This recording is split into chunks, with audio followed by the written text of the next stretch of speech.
heç kim bilmir. Açılış və səs effektləri. Qaranlıq fon, kosmos səsləri, yavaş-yavaş yaxınlaşan göz rəsmi, beyin, düşündüyümüz, hiss etdiyimiz, xatırladığımız hər şeyin mənbəyi, kainat, sonsuzluq, sirr və bilinməyən. Amma ya əslində bunlar eyni sistemdirsə?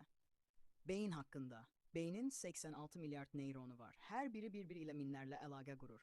Bu əlaqələr sanki bir galaktika xəritəsi kimidir. Elmi tədqiqatlar beynin strukturu ilə kainatın quruluşu arasında oxşarlıq tapıb. Vizual beyin hüceyrəsi və s. Galaktik sistem şəkilləri. Kainatın strukturu. Kainat milyardlarla galaktikadan ibarətdir.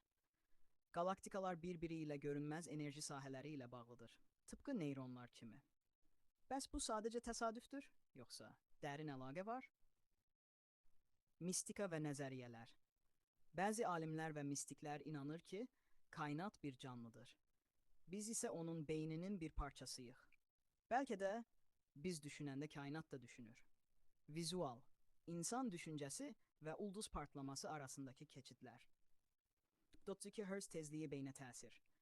Bəzi tezliklər beynin fərqli hissələrini aktivləşdirir. 432 Hz tezliyi beyin dalğalarını sakitləşdirir. Bəzən isə dərin vizuallaşdırma yaradır. Bu tezlik həm də kainatın təbii tonu adlanır. Hologram nəzəriyyəsi. Elmlə bağlı bir nəzəriyyə deyir ki, bəlkə də kainat bir holoqramdır. Beynimiz bu holoqramı oxuyur. Gördüyümüz dünya əslində beynimizin yaratdığı illüziyadır. Suallar və spekulyasiyalar. Bəlkə biz sadəcə bir yaddaşın içindəyik.